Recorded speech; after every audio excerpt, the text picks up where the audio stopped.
Russia, it seems everything might change in every 10 years, but nothing changes in 100 years. I believe the goal must be the strategic defeat of Russia in Ukraine. My name is Chris York with the Kyiv Independent, and we are very pleased today to be joined by Latvia's Defence Minister, Andris Sprūds. Let's jump straight in. Should we start with the biggest story of the moment, the Kursk incursion?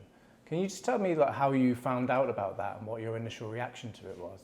Russia has a lot of vulnerabilities, internal vulnerabilities in terms of the political regime stability, but also in terms of the efficiency of the military. So that's why I think it is an excellent example showing that Ukraine has all capabilities to defend its territory and take initiative also militarily.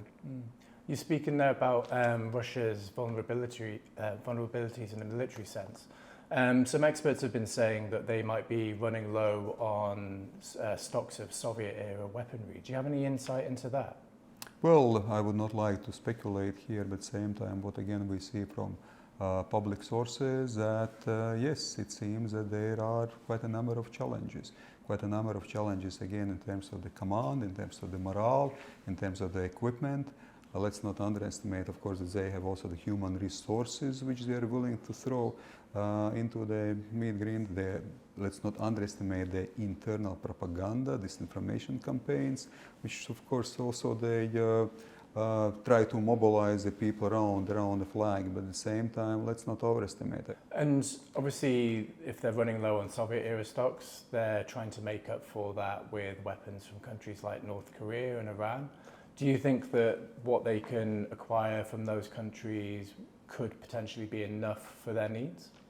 Unfortunately, there are countries which are willing directly to provide Russia with some of the resources, and you already mentioned some of them.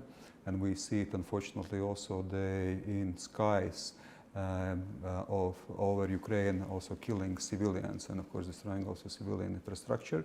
So that's why I think also those countries should take a full responsibility, also shows the international community should also take quite a strong stance against those countries, and also I think Western countries increasingly must identify also this support by some of the countries to Russian aggression. So I think yes, it is additionally providing some resources to Russia, but at the same time it also shows and demonstrates that actually Russia is running out of its own resources. If Putin has to go to North Korea and somehow to ask or beg for some additional means to wage the war, so it means that actually not everything is so good as it's sometimes being claimed by Russian side. So there are absolutely things which are problematic for Russia. So obviously on one side you have Russia with countries like Iran and North Korea propping up their resources, and on the other side you have Ukraine and its Western allies. What are your thoughts on the sort of medium and long-term supplies of Western aid to Ukraine? Will it be enough?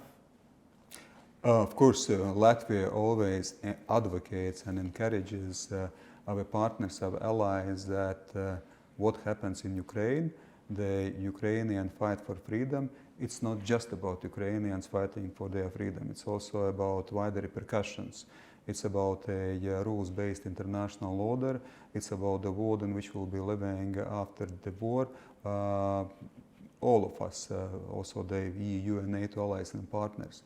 So that's why, of course, we believe that supporting Ukraine, as long as it takes with all necessary means, is absolutely crucial. And here Latvia takes a stance also that we have to provide at least those 0.25% from our GDP for military support. Latvia has signed an agreement on committing itself exactly to providing for 3 years, at least for 3 years now, to support Ukraine with 0.25% from our GDP for military support. But of course, we encourage also our other partners. So in response to the Kursk incursion, obviously Russia has has failed so far to push Ukrainian troops back. And despite all of the rhetoric and saber rattling, they haven't responded with a nuclear weapon, like has been suggested by the Kremlin and lots of other propagandists.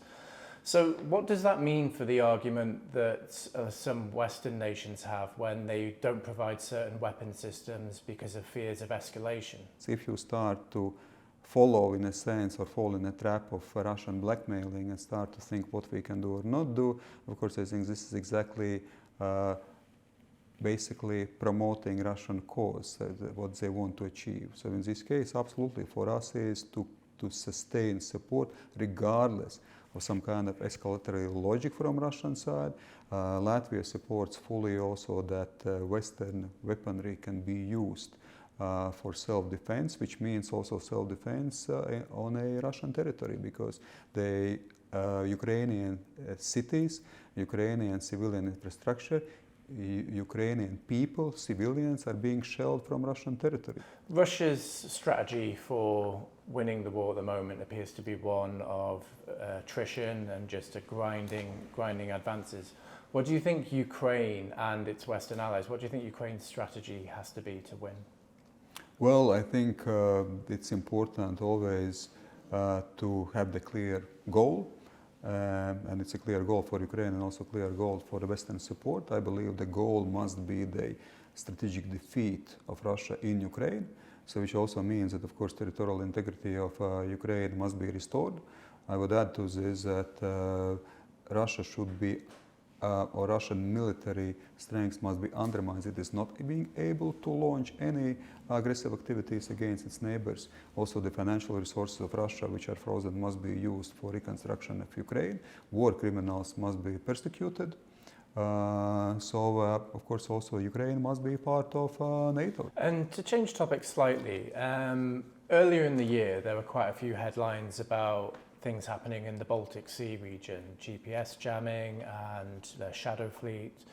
It hasn't been in the headlines quite as much in recent weeks, but what can you tell us about Russia's continuing actions, if any, that there are in that region? Basically, we are in a hybrid warfare, okay, hybrid conflict already right now. So that's why Latvia or the Baltic countries, it's nothing new for us. So that's why for us there is no need to panic, because we've been used to hybrid activities already for years. It's cyber attacks, it's weaponization of illegal migration, it's disinformation campaigns, it's some incidents against critical infrastructure. So we've seen it, and we are experiencing it permanently. It just once more shows the aggressive nature of a neighbor, what we are facing. Yesterday, Germany announced it was investigating alleged Russian drone flights over a nuclear power plant in the north of Germany. Obviously, there's been quite a few stories about possible Russian espionage across Europe.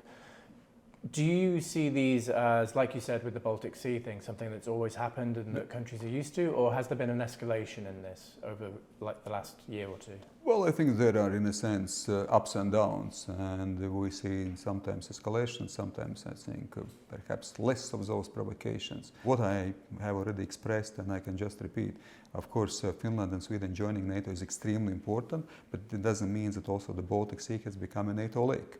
There is still Russian presence, there are still Russian provocations, there is still Russian, in a sense, posturing, and we should be ready for this, and again, not panic. So obviously the war in Ukraine has accelerated the distance between Russia and the Baltic states.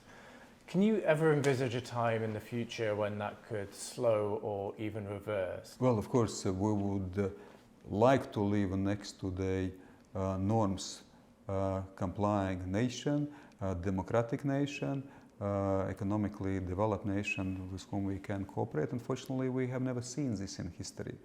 As I mentioned previously, what we are facing Russia, which might change every 5 or 10 years, but at the very end, it's not changing in every 100 years. So it pretty much stays the same. It's imperialistic, it has expansionist instincts or reflexes. This is what we are facing already for years.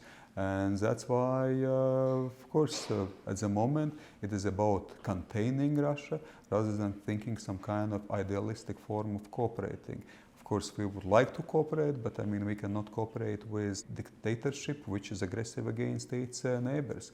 And of course, on the one hand, we might say that it's Putin's Russia, and what happens after Putin, some changes might take place, but we must also remember that this is Russia's Putin.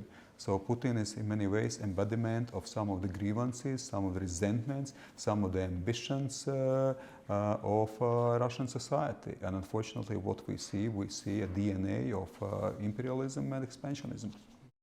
If you'd like to see more great interviews like this, make sure you subscribe to the Kyiv Independent's YouTube channel.